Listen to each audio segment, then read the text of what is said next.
Yo vi como mi tío Ramón escupía veneno desde su asiento de caoba, declarando ante todos que yo era un paria, un hijo bastardo indigno de tocar la sombra de la finca familiar. Lo peor no fue el desprecio en sus ojos, sino la risa ahogada de mi propia prima, esa víbora de sonrisa falsa, mientras me arrastraban por el cuello de la camisa hacia la puerta como a un ladrón pillado en flagrante. Pero ellos no sabían y eso me salvó de enloquecer allí mismo que 3 días antes, en un notario olvidado de Sevilla. Mi padre había firmado los papeles que me convertían en el dueño absoluto de todo. La tierra, los olivos centenarios, el legado que ellos codiciaban como hienas. El sol de Andalucía caía a plomo sobre el patio de la Jassien de los Olivos, un lugar que olía a tierra seca y a secretos enterrados bajo las raíces retorcidas de los árboles milenarios. Era el verano de 2022, y yo, Javier Ruiz, de 38 años, acababa de enterrar a mi padre, don Manuel, el patriarca que había construido ese imperio de aceite y viñedos con sus propias manos callosas. Él se había ido en silencio, como un río que se seca sin aviso, dejando atrás no solo deudas y glorias, sino un vacío que succionaba el aire de todos nosotros. La familia se reunió esa tarde en la sala principal, un salón de techos altos y retratos polvorientos que miraban con ojos acusadores.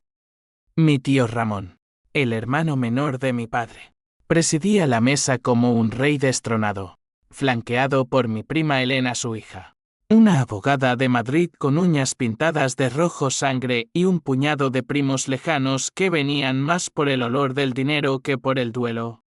Yo llegué tarde, con el polvo del camino pegado a los pantalones y el corazón todavía latiendo al ritmo del funeral. Mi madre, esa santa mujer que había muerto 10 años antes de un cáncer que se la comió viva, siempre me había dicho, Javi, la sangre no miente, pero la codicia la mancha. No le había hecho caso entonces. Era un soñador, un periodista freelance que correteaba por las redacciones de Sevilla buscando verdades que nadie quería publicar. Pero ahora, frente a esa mesa, sentí que la codicia de ellos me salpicaba como aceite hirviendo. Siéntate, Javier, gruñó Ramón, sin levantar la vista de los papeles que sostenía mi prima. Elena me miró de reojo, con esa sonrisa que era mitad lástima, mitad daga. Hemos estado esperando. Tu padre dejó todo en un desastre, como siempre. Las palabras dolieron más que un latigazo, porque mi padre no era un desastre, era un hombre roto por la traición de su propio hermano, Ramón, que en los 80 había intentado vender la finca para pagar deudas de juego. Don Manuel lo salvó entonces, hipotecando su propia casa, y desde ese día, el rencor entre ellos había sido un fuego lento que chamuscaba todo a su paso. Me senté al final de la mesa, sintiendo las miradas como agujas. Hablaban de números, la finca valía 2 millones de euros en el mercado, con sus 80 hectáreas de olivos y una bodega que exportaba a toda Europa. Papá quería dividir todo por igual, dijo uno de mis primos, un tipo gordo llamado Paco que regentaba un bar en Córdoba. Pero con las deudas fiscales, no queda nada para los bastardos. La palabra bastardo colgaba en el aire como un insulto deliberado. Yo no era bastardo. Mi madre y mi padre se casaron en una ceremonia civil antes de que yo naciera. Pero para ellos, yo era el intruso, el que se había ido a la ciudad a jugar al escritor mientras ellos sudaban en la tierra. Ramón carraspeó, y su voz resonó como un trueno seco. Manuel me confió la ejecución del testamento. Y en él, deja claro que la finca pasa a la rama principal. Yo, Elena, Paco y los demás. Javier, tú recibes. Nada. Solo deudas pendientes. Sus ojos, inyectados en vides, se clavaron en mí. ¿Entiendes? No hay lugar para fantasmas en esta casa. El salón se llenó de murmullos de aprobación. Elena asintió. garabateando algo en su libreta con pluma de oro. Yo abrí la boca para protestar, pero las palabras se atascaron en mi garganta. Recordé la noche anterior, en el notario de Triana, un viejo encorvado llamado Don Felipe que había sido amigo de mi padre desde la posguerra. «Firma aquí, Javier», me había dicho, con voz temblorosa. «Tu padre lo preparó todo hace meses. La finca es tuya, legal y limpio. Un fideicomiso irrevocable. Nadie puede tocarlo». Yo había firmado sin leerlo todo, confiando en las palabras de un moribundo que me susurró al oído: «No dejes que te roben lo que es tuyo, hijo». Ramón nunca perdonará, pero la justicia es un cuchillo de doble filo. Ahora, en esa sala, el cuchillo se volvía contra mí. «Esto es una broma», exclamé al fin, poniéndome de pie tan bruscamente que la silla se volcó. «Mi padre me lo prometió todo. La finca es mía por derecho». Ramón se levantó, su cara roja como un tomate maduro. «¿Derecho? ¿Qué derecho tiene un vago que ni siquiera pisó esta tierra en 10 años? Eres una vergüenza para los Ruiz». Elena intervino, con voz melosa: «Tío, cálmate. Javier, firma esto y vete. Es lo mejor para todos». Pero no firmé. En cambio, saqué mi teléfono y mostré la copia digital del fideicomiso.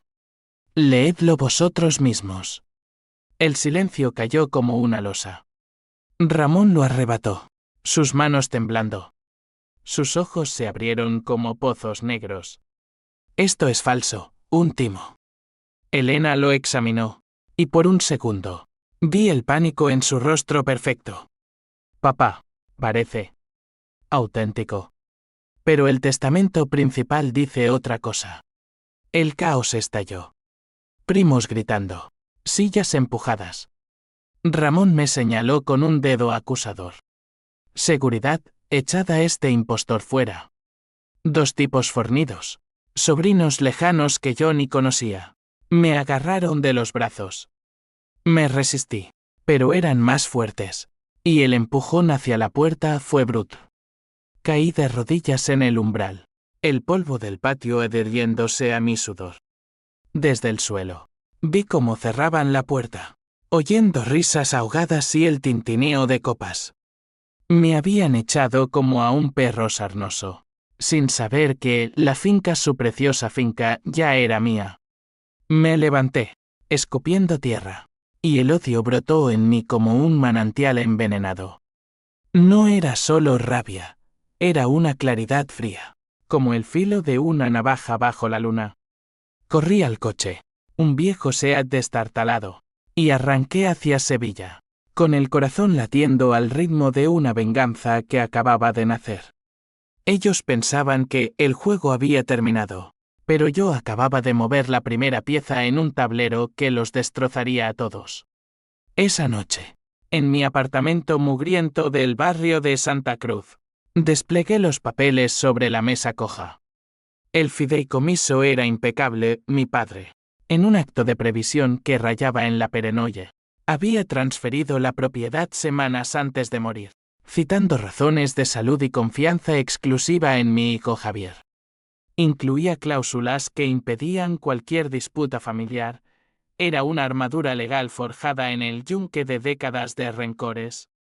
Llamé a don Felipe, el notario, y su voz cascada confirmó: «Es irrefutable, muchacho. Pero ten cuidado, Ramón es un lobo con piel de cordero. Vendrá por ti». No dormí. En cambio, caminé por las calles empedradas de Sevilla, donde las sombras de los naranjos se alargaban como dedos acusadores. Pensé en mi madre, en cómo Ramón la había humillado una vez, acusándola de infidelidad para justificar su propia codicia. Pensé en mi padre, consumido por el cáncer mientras su hermano le robaba contratos de aceite en la sombra. Y pensé en Elena, esa prima que una vez juró ser mi aliada, pero que ahora lamía las botas de su padre por un pedazo de la tarta. Al amanecer, tomé una decisión. No iría a los tribunales de inmediato, eso sería demasiado limpio, demasiado misericordioso. Quería que sufrieran, que sintieran el vacío de la pérdida gota a gota. La venganza no sería un golpe seco, sino un veneno lento.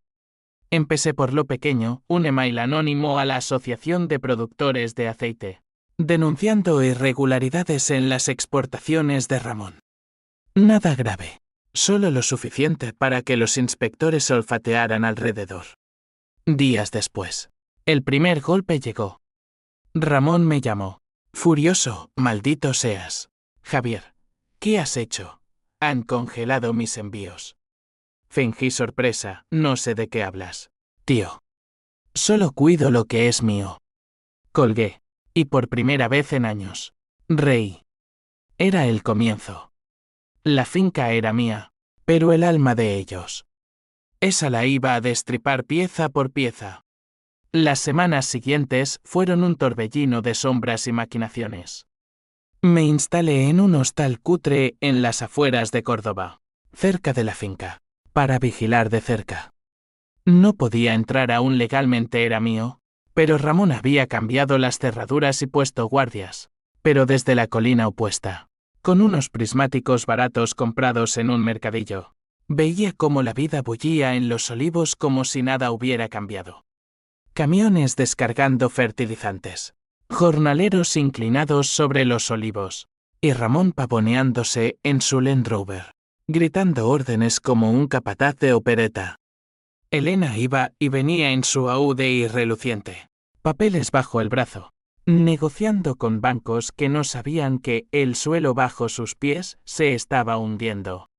Mi primer aliado inesperado fue Tomás, el capataz de la finca desde que yo era un crío. Un hombre de 50 y tantos, con piel curtida como cuero viejo y un bigote que parecía un ala de cuervo. Lo encontré una noche en el bar de Paco, mi primo el tabernero, ahogando penas en anís. Javi, muchacho, me dijo, abrazándome con brazos que olían a tierra y sudor. Tu padre me lo contó todo antes de irse. La finca es tuya, y yo no trabajo para traidores. Tomás era el personaje intermedio perfecto, leal hasta la médula, pero con sus propios demonios. Había perdido a su mujer en un accidente causado por el conductor ebrio de Ramón años atrás, y nunca lo perdonó. Te ayudo, murmuró, pero no por piedad. Por justicia. Con Tomás, empecé a tejer la red. Él filtraba información. Ramón estaba falsificando facturas para inflar las exportaciones, evadiendo impuestos para tapar agujeros en su negocio de vinos. Elena, la abogada impecable, redactaba contratos turbios para vender parcelas prestadas de la finca a inversores extranjeros. Yo documentaba todo, fotos con mi teléfono, grabaciones escondidas en el bolsillo de Tomás. Cada noche, en mi habitación de hostal con paredes que goteaban humedad, revisaba las pruebas, y el odio se convertía en un plan meticuloso. No era solo venganza, era disección. Exponer las vísceras podridas de esa familia que me había escupido. Una tarde, el conflicto estalló en lo personal. Paco, mi primo el tabernero, me interceptó en la carretera polvorienta que lleva a la finca. Su furgoneta se plantó delante de mi Seat, y bajó con una escopeta de caza en las manos temblorosas. Basta. Javier, estás jodiendo a todos. Ramón dice que vas a arruinarnos. Paco era un tipo blando, un perdedor que se aferraba a la familia como a un salvavidas agujereado. Sus ojos, inyectados en alcohol, suplicaban más que amenazaban. Somos sangre. Joder. ¿Por qué no compartimos?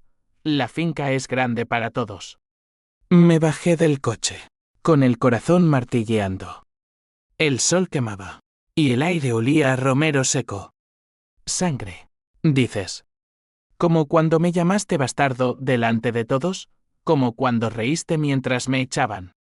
Paco bajó la escopeta un poco, avergonzado. Eso fue. El calor del momento. Elena dice que podemos negociar. Ramón está dispuesto a darte una parte si firmas un acuerdo extrajudicial. Mentira. Por supuesto. Elena nunca negociaba, manipulaba. Pero Paco, en su torpeza, era el eslabón débil.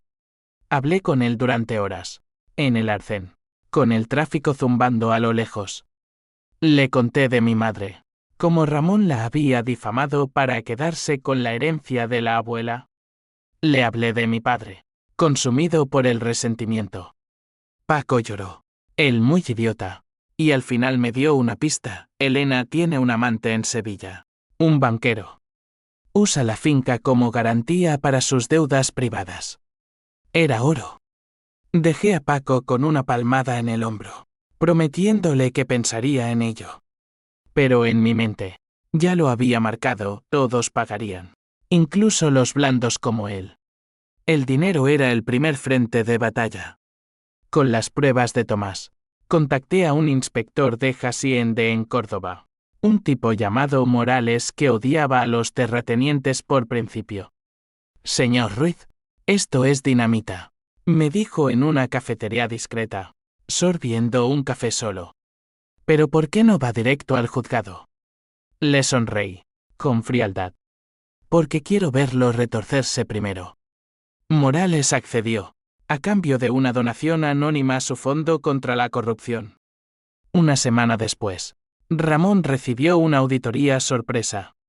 Vi las luces de los coches oficiales desde mi colina, y el pánico se extendió como niebla. Elena fue la siguiente. Descubrí lo del amante un tal Víctor, director de un banco en Triana a través de un detective barato que contraté con mis ahorros de periodista. Fotos de ellos en un hotel de lujo, facturas de la finca usadas como colateral. Le envié el dossier anónimo a Ramón, con una nota: tu hija juega con fuego. Cuida tu legado. El infierno se desató en la familia. Llamadas furiosas, portazos que resonaban hasta mi hostal. Elena me confrontó una noche, aporreando la puerta de mi habitación. Eres un cerdo, Javier, ¿cómo te atreves? La dejé entrar, y allí, bajo la luz amarillenta de una bombilla desnuda, vi la grieta en su armadura. Elena, siempre tan compuesta, con su coleta impecable y su traje chaqueta, ahora tenía ojeras y labios mordidos. Papá está destrozado. Nos quitarán todo.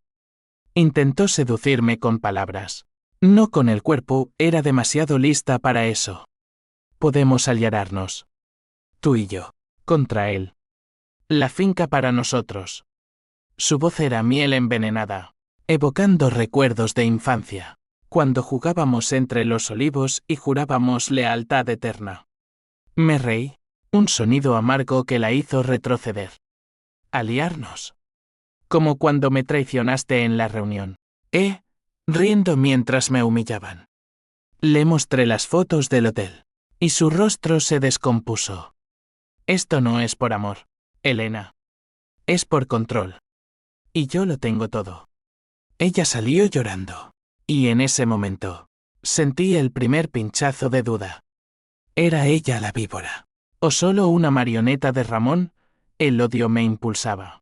Pero la psicología humana es un laberinto, incluso los monstruos tienen madres que los parieron con ternura. La sociedad entró en juego pronto. Los rumores se extendieron por los pueblos cercanos como reguero de pólvora. Los Ruiz se matan por la herencia, decían en las tabernas. Mi nombre, el del bastardo vengativo, circulaba como maldición. Recibí amenazas anónimas, una piedra por la ventana del hostal, un cerdo muerto en la puerta de mi piso en Sevilla. Pero también aliados, jornaleros de la finca que Tomás convenció de testificar contra las malas prácticas de Ramón. El honor familiar, ese velo sagrado en Andalucía, se rasgaba. Ramón, el señor de los olivos, ahora era el villano de las chismosas. Y entonces, la primera consecuencia en cadena, Paco, mi primo el débil, se suicidó. Lo encontré colgando en su bar una mañana de lluvia, con una nota que decía: no aguanto más la culpa. El pueblo entero lo vio como mi culpa, y el sheriff local, un amigo de Ramón, me interrogó durante horas. Estás jugando con fuego. Ruiz. Esto no es un artículo de periódico, es sangre. Salí libre, pero con el alma manchada. El suicidio de Paco no fue planeado, pero era el precio de mi tozudez. En la noche, solo en mi habitación, vomité bilis y lágrimas, preguntándome si la venganza valía un alma más en el infierno. Pero no paré. No podía. El plan avanzaba, y el clímax se acercaba como una tormenta de verano. El duelo por Paco fue un circo de hipocresía. La iglesia de Córdoba rebosaba de coronas de flores y sollozos fingidos, con Ramón al frente como un viudo inconsolable, Elena a su lado con velo negro y ojos secos. Yo no fui. Me quedé en la colina, mirando cómo el cortejo fúnebre serpenteaba hacia el cementerio. Tomás me trajo el periódico local Tragedia en Familia Ruiz, ¿venganza o maldición? Mi foto, borrosa y acusadora, encabezaba la página. El honor de los Ruiz estaba en cenizas, y con él, el escudo que Ramón usaba para manipular a los pueblosanos. Regresé a Sevilla por unos días, para reagruparme. Mi apartamento en Santa Cruz era un refugio precario, paredes agrietadas, un colchón que crujía como huesos viejos, y pilas de notas garabateadas que olían a tinta y desesperación. Allí, en la quietud de la medianoche, el tozudeo se convirtió en obsesión. Soñaba con mi padre, su rostro demacrado susurrándome, no pares, hijo. Haz que pajen. Despertaba empapado en sudor, con el pecho oprimido por una rabia que rayaba en la locura. La psicología de la venganza es traicionera, te da poder, pero te roba el sueño, te hace ver enemigos en las sombras de las farolas. Contacté a Morales de nuevo, el inspector. Avanzamos, me dijo por teléfono, con voz excitada. Hemos pillado a Ramón en una triangulación fiscal. Vendía aceite a su propia empresa fantasma en Gibraltar. 6 cifras evadidas.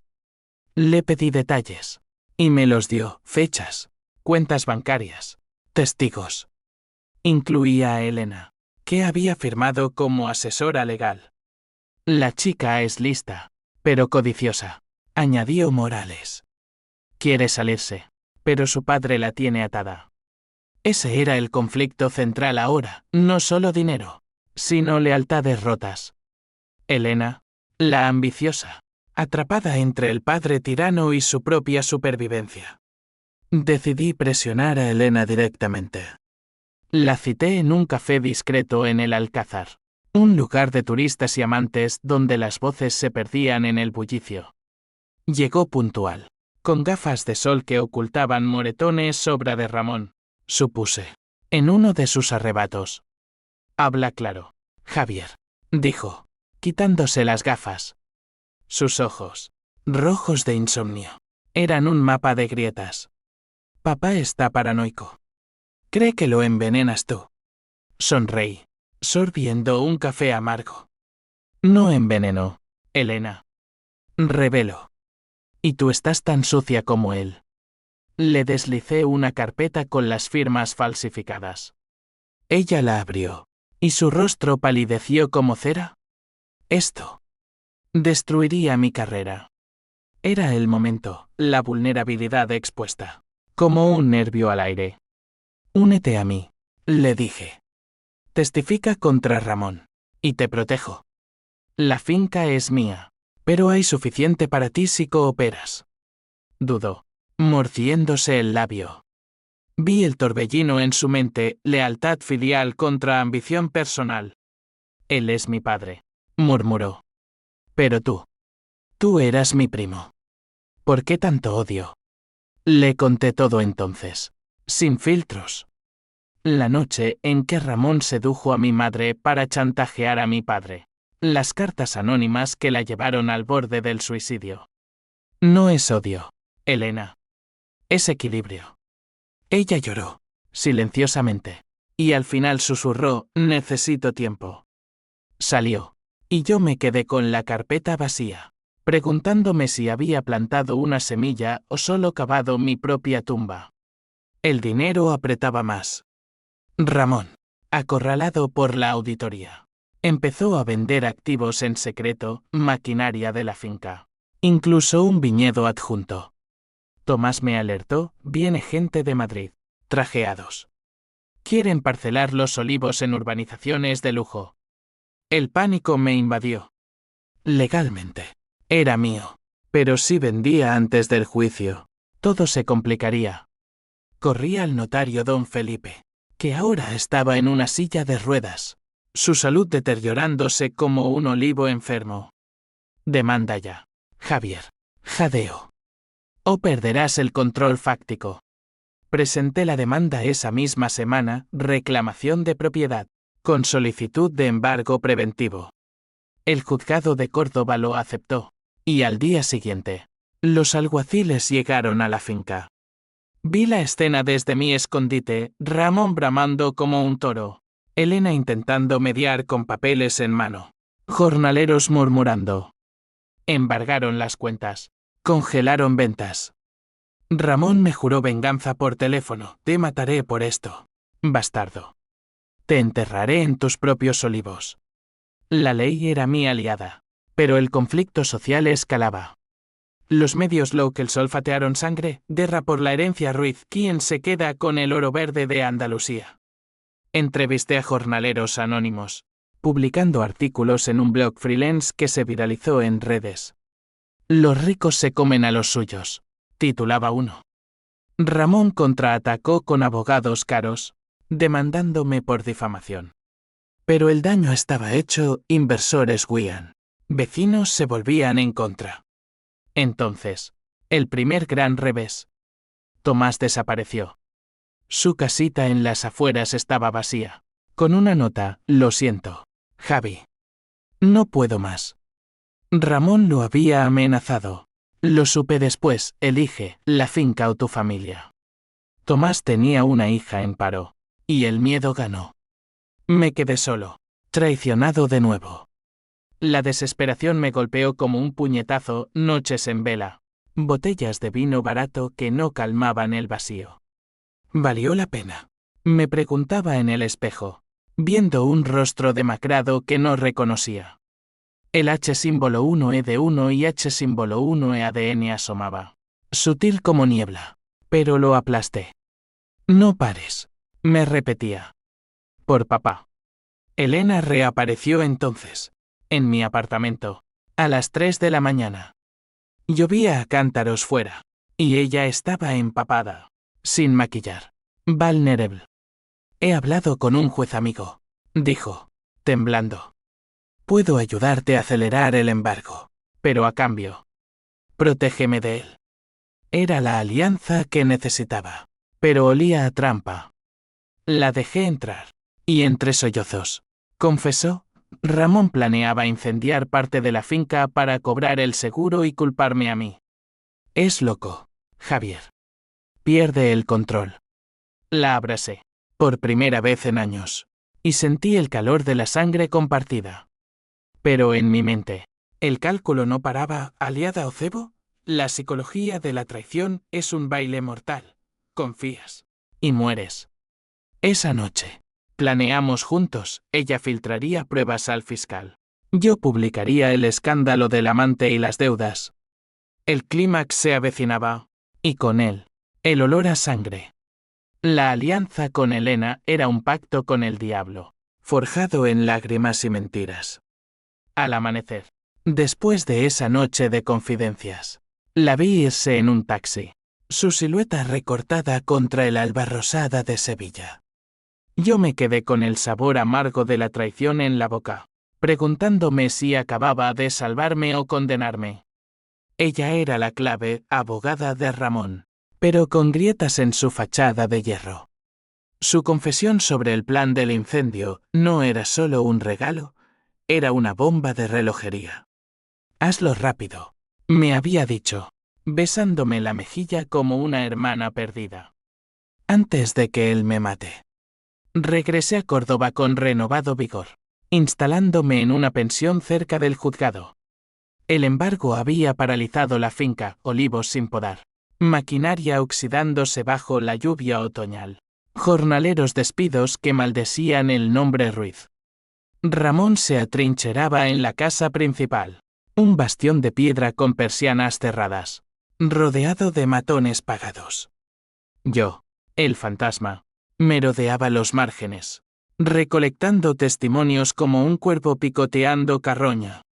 Una viuda de jornalero me contó cómo Ramón había desahuciado a su marido por pedir un aumento, un excontable, por email encriptado. Detalló las cuentas offshore. El dinero se evaporaba.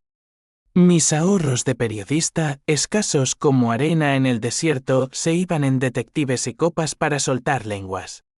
Vendí mi viejo portátil, incluso el reloj de mi padre, un Timex rayado que marcaba las horas de su agonía. La pobreza me mordía, recordándome que la venganza es un lujo para los que pueden permitírselo. Pero el odio era mi combustible, un fuego que consumía todo menos la determinación. Elena actuó rápido. 2 días después, el fiscal recibió un paquete anónimo, contratos falsos, transferencias a paraísos fiscales, y la confesión jurada de Víctor, el amante banquero, presionado por ella con amenazas de divorcio. Tu padre es el diablo, me escribió en un mensaje borrado después. Pero yo lo invoqué. El escándalo estalló en los titulares: corrupción en la élite andaluza, el imperio Ruiz al borde del abismo. Ramón fue detenido esa misma tarde, esposado en el patio de la finca ante los flashes de los periodistas. Vi el video en YouTube, repetido hasta la náusea, su rostro contorsionado en rabia pura, gritando traidores, mientras lo metían en el coche patrulla. El júbilo duró poco.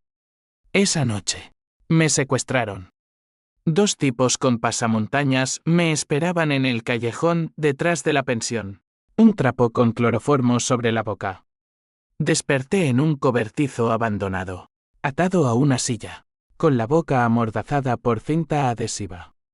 Frente a mí, Elena, no la Vulnerable de Sevilla, sino la Elena de siempre, fría, calculadora, con una pistola en la mano temblorosa. ¿Por qué?, balbuceé cuando me quitó la mordaza. Sus ojos eran pozos de hielo. Porque Ramón es mi padre, Javier. ¿Y tú? Tú me obligaste a elegir. El conflicto se volvió visceral. Un duelo de almas en ese cobertizo que olía a heno podrido y ratas. Ella confesó todo: el pacto con Ramón, fingir la alianza para tenderme una trampa. Quería que firmaras una renuncia falsa. Pero fallaste. La pistola apuntaba a mi pecho, y en ese momento vi la multidimensionalidad de ella, no solo víbora, sino hija aterrorizada, abogada acorralada por un legado tóxico. Mátame, entonces, le dije, con voz calma. Pero la finca es mía. Y tu carrera muere conmigo. Dudó, el dedo en el gatillo. Lágrimas rodaron por sus mejillas. Lo siento. El disparo no vino. En cambio, un ruido afuera, sirenas lejanas. Tomás, el capataz traidor redimido, había seguido mis pistas y alertado a la policía. Elena maldijo, huyó por la puerta trasera, y los agentes irrumpieron minutos después. Me desataron, y en el coche patrulla, con el corazón aún acelerado, sentí el primer atisbo de H-1E1 y H-1E verdadero. No por casi morir, sino por arrastrar a Elena al abismo. Ella era familia, al fin y al cabo. Ramón salió bajo fianza al día siguiente, pero el daño era irreparable. El juicio preliminar se fijó para finales de noviembre, y el juzgado confirmó el fideicomiso: la finca era mía, irrevocablemente. Podía entrar, tomar posesión. Pero no lo hice aún. Quería que el clímax fuera público, un espectáculo de justicia poética. Reuní a los jornaleros, ofreciéndoles puestos estables si testificaban. El conflicto social se inclinaba, los pobres contra los ricos, la tierra contra la codicia. Sin embargo, las consecuencias en cadena mordían duro. Don Felipe, el notario, murió de un infarto esa semana. Estrés por el escándalo, decían. Morales, mi contacto en Haciende, fue transferido por presiones políticas. Y yo empecé a desmoronarme. Pesadillas donde Paco me colgaba desde un olivo, donde mi padre me acusaba de profanar su tumba. La PH símbolo 1 EABNN símbolo 1 Edenweb se mezclaba con TU y símbolo 1 EC7 TV símbolo 1 ECDNG. Un cóctel que me hacía tambalear en las tabernas, buscando olvido en vasos rotos. Elena desapareció. Su apartamento en Madrid vacío, su teléfono muerto. Rumores, había huido a Portugal con Víctor. O peor, se había quitado la vida como Paco. No la busqué, el odio no permite lástima. Pero en las noches, su rostro, el de la niña de los olivos, me perseguía. El tozudeo se profundizó. Contraté a un psicólogo pro bono en Sevilla, un tipo judío llamado Levi que olía a tabaco y sabiduría antigua. La venganza es un espejo, Javier, me dijo en sesiones que pagaba con artículos. Te refleja roto. Le conté todo. Y por primera vez, admití el vacío. No quería la finca por riqueza, sino por cerrar la herida de la traición. Entonces, ¿para qué esto?, preguntó. Para que paguen, respondí. Pero en el fondo, sabía que el precio era mi humanidad. La sociedad bullía. Manifestaciones en Córdoba, justicia para los jornaleros. Mi blog se convirtió en faro, atrayendo donaciones anónimas. El DAN de símbolo 1EF1 de los Ruiz era polvo, pero el mío. ¿Qué quedaba? Un hombre al borde, planeando el golpe final. El juicio fue un circo romano, con el juzgado de Córdoba rebosando de espectadores, jornaleros con gorras raídas, periodistas con libretas ávidas, y un puñado de curiosos que olían a chisme y café rancio. Era diciembre de 2022, y el aire andaluz traía el frío del invierno incipiente, un viento que ululaba como almas en pena. Yo entré con traje prestado, el corazón latiendo como un tambor de guerra, flanqueado por un abogado joven y ambicioso llamado Carla, una sevillana de lengua afilada que cobraba por horas pero luchaba por principios. Ramón estaba allí, en el banquillo de los acusados. Más viejo de lo que recordaba, arrugas como surcos en barbecho, ojos hundidos en bolsas de insomnio. Elena no apareció, su ausencia era un fantasma que pesaba más que su presencia. El juez, un hombre severo con toga negra, golpeó el mazo y el silencio cayó como guillotina. Caso Ruiz Besas. Ruiz, disputa de herencia y cargos por fraude fiscal.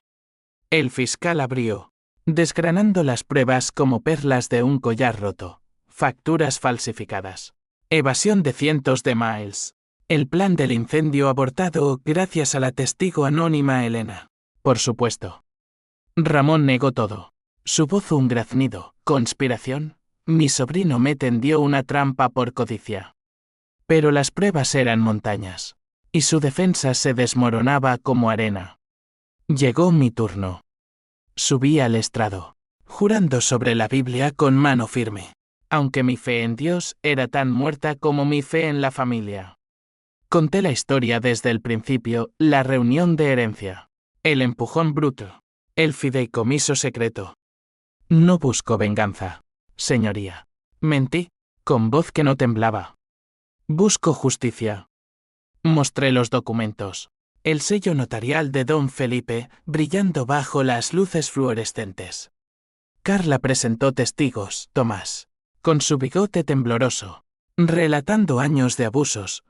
Jornaleros que lloraban al hablar de despidos injustos. El clímax llegó cuando el fiscal llamó a Elena. La puerta lateral se abrió, y allí estaba, demacrada, con el pelo corto y teñido, gafas que ocultaban ojos hinchados. Había vuelto, no como aliada, sino como testigo en contra. Sí, firmé esos contratos, dijo, voz quebrada. Bajo coacción de mi padre. Pero el fideicomiso es real, lo vi yo misma. Ramón se levantó, rojo de furia. Mentirosa. Hija de puta. El juez lo mandó callar, pero el daño estaba hecho. Elena miró hacia mí una vez, y en sus ojos vino odio. Sino súplica, perdóname. El juicio se extendió días. Un torbellino de argumentos y contraargumentos. Ramón contraatacó con testigos pagados, primos que juraban que yo era un drogadicto, un mentiroso. Pero el jurado, hombres y mujeres de pueblos cercanos, hartos de terratenientes, no mordió el anzuelo. El conflicto de clases latía bajo la superficie, dinero contra sudor. Dan de símbolo 1 e F1 contra dignidad. Fuera. La prensa acampaba. Mi blog explotó con lectores, el bastardo justiciero. Me llamaban. Recibí amenazas de muerte en el móvil, pero también cartas de apoyo, de viudas y huérfanos que veían en mí un eco de sus luchas. La ley era el campo de batalla final, pero el verdadero drama era interno, cada noche. En el hotel cutre donde me hospedaba, el H símbolo 1E1 y H símbolo 1EADN me visitaba como un ladrón. Había destruido a Ramón. O a mí mismo, soñaba con Paco colgando, con Elena rota, con mi padre riendo desde la tumba. Bien hecho, hijo. El veredicto cayó como un rayo el Viernes Santo irónico. No. Su confirma la propiedad de la finca en Javier Ruiz. Se condena a Ramón Ruiz por fraude fiscal a 8 años de prisión, con restitución inmediata. El salón estalló, aplausos de jornaleros, sollozos de Ramón. Él me miró al salir, esposado, y escupió: esto no acaba, Javier. La sangre llama a la sangre. Elena se acercó después, en el pasillo, susurrando: lo hice por ti. Por nosotros. La abracé, breve, y susurré: vete. Empieza de nuevo. Ella asintió, y desapareció en la multitud, un fantasma liberado. Tomé posesión de los olivos esa semana. Caminé por los olivos centenarios, tocando los troncos rugosos, inhalando el aroma a tierra húmeda. Tomás me esperaba, con una sonrisa torcida: bienvenido a casa, patrón. Contraté a los jornaleros despedidos, convertí parte de la finca en cooperativa. El dinero fluía de nuevo, limpio esta vez. Pero la victoria era hueca, un caparazón. Las consecuencias en cadena rodaron como dominós. Ramón apeló, pero perdió. Murió en prisión 2 años después. De cáncer karma, decían los chismosos. Elena se casó con Víctor. Tuvo un hijo. Y me escribió una vez: gracias por romper la cadena. Yo reformé la finca. Planté nuevos olivos. Pero el dan de símbolo 1EF1 familiar era irreparable. Pueblos me miraban con recelo: el vengador, el destructor. Y entonces, el twist. Una carta llegó a mi buzón, postdata de Sevilla, firmada por don Felipe, escrita antes de morir. Querido Javier, el fideicomiso no era solo por la finca. Tu padre te dejó algo más, la verdad. No eres hijo de Manuel. Eres hijo de Ramón. Él te engendró en una noche de traición con tu madre. Y Manuel lo supo siempre. Por eso te dio todo, para redimir su sangre. El mundo se derrumbó. Leí la carta 1000 veces, bajo la luz de una lámpara de aceite en la casa principal. Mi tío no. Mi padre me había robado la infancia, el nombre, la paz. El odio que me impulsó era incestuoso, un lazo de sangre retorcidamente mío. Me senté en el patio, bajo la luna, y lloré por primera vez desde el funeral. PH símbolo 1 EABNN símbolo 1 Edenwebe mezclada con comprensión. La venganza había sido justa, pero el precio. El precio era mi identidad hecha trizas. La revelación de la carta fue un terremoto que reshaped todo el paisaje de mi alma. Pasé días en la biblioteca de la finca. Un cuarto polvoriento con libros de viticultura y fotos amarillentas de los Ruiz en sus mejores días. Hojeé álbumes, buscando pistas en rostros borrosos, el mentón anguloso de Ramón en mi espejo. Los ojos rasgados que Elena y yo compartíamos sin saberlo. Mi madre, en una foto de boda con Manuel, sonreía con labios tensos, como si guardara un secreto que la devoraba. ¿Lo supo siempre? ¿Por qué no me lo dijo? Las preguntas eran dagas, girando en la herida abierta. Tomás lo notó en mi silencio. Estás cambiado, patrón, dijo una mañana, mientras inspeccionábamos los olivos recién plantados. El sol de primavera de 2023 calentaba la tierra, prometiendo una cosecha abundante. Pero yo me sentía estéril, un árbol seco. Es como si hubieras ganado la guerra y perdido el mapa. Le conté todo, en voz baja, y él no se sorprendió. Tu padre Manuel me lo insinuó una vez, borracho de manzanilla. El chico es sangre de lobo, dijo. Pero te amó como propio. Tomás era el ancla ahora, el intermediario que me recordaba que la sangre no define, sino las acciones. La psicología del descubrimiento me hundió en un abismo. Levi, mi terapeuta, lo llamó crisis existencial. El suelo bajo tus pies se convierte en arena movediza. Sesiones semanales en Córdoba, donde desentrañaba el nudo. El odio hacia Ramón era odio propio, un bucle masoquista. La venganza te liberó, dijo Levi, pero la verdad te obliga a perdonarte. Perdonar. La palabra era veneno en mi lengua. Perdonar a Ramón, el violador de mi madre, a Manuel, el mentiroso piadoso, a Elena, la hermana desconocida que casi me mata. Escribí a Elena. Una carta larga, manchada de tinta y dudas. Somos más que ruinas. Ven a la finca. Hablemos como familia. Semanas después, llegó, embarazada de nuevo, con Víctor a remolque, un tipo anodino que me estrechó la mano con torpeza. Caminamos por los olivos, ella y yo, mientras Víctor charlaba con Tomás de Vinos. Lo supe después del juicio, confesó. Papá me lo tiró a la cara. Riendo desde la cárcel, le diste el golpe a tu propio hermano. Por eso huí. Lágrimas en sus ojos. Y en los míos. Hermano, repetí, probando la palabra. Era extraña, pero encajaba como una pieza perdida. El perdón no fue un relámpago, sino un goteo. Empezamos pequeño, cenas en la finca, donde compartíamos historias de infancia sin el peso del rencor. Elena habló de Ramón no como monstruo, sino como hombre roto por su propio padre, un franquista que lo azotaba por debilidades. La codicia era su armadura, dijo. Yo hablé de mi madre, de cómo su silencio era amor protector. Víctor resultó decente, estabilizó las finanzas de la finca con préstamos limpios, convirtiéndola en modelo de sostenibilidad. Pero las consecuencias no se evaporaban. El pueblo aún murmuraba, el bastardo que mató a su tío. Paco tenía una viuda que me demandó por daños emocionales. Un juicio menor que perdí y pagué con generosidad. Los jornaleros prosperaban, pero algunos me miraban con recelo, recordando el caos.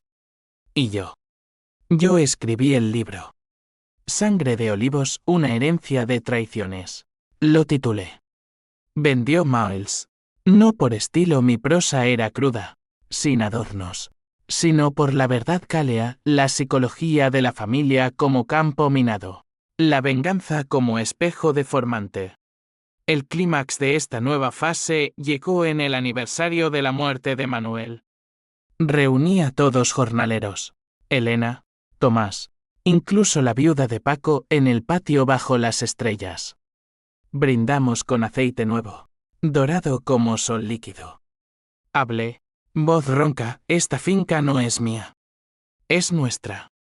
Porque la pérdida nos une, no nos rompe. Elena me abrazó, y en ese momento, el twist se resolvió, no era fin, sino comienzo. La sangre de Ramón corría en mí, pero elegí no ser lobo. Años después, en 2025, Los Olivos florece, exportaciones ecológicas. Un museo de la memoria familiar que atrae turistas. Elena administra la bodega. Su hijo, mi sobrino, corre entre olivos riendo. Yo escribo en la biblioteca artículos sobre justicia rural y noches de insomnio donde el fantasma de Ramón susurra. Pero lo silencio con una verdad, la venganza pagó su deuda, pero el perdón construyó el futuro. No hay finales felices en dramas como este, solo equilibrios precarios. Me echaron de la reunión sin saber que la finca era mía, y en ese rechazo nació el caos. Pero del caos, como los olivos que renacen de la sequía, brotó algo real, no posesión, sino pertenencia. Y en Andalucía, donde la tierra guarda secretos más profundos que el mar, eso basta.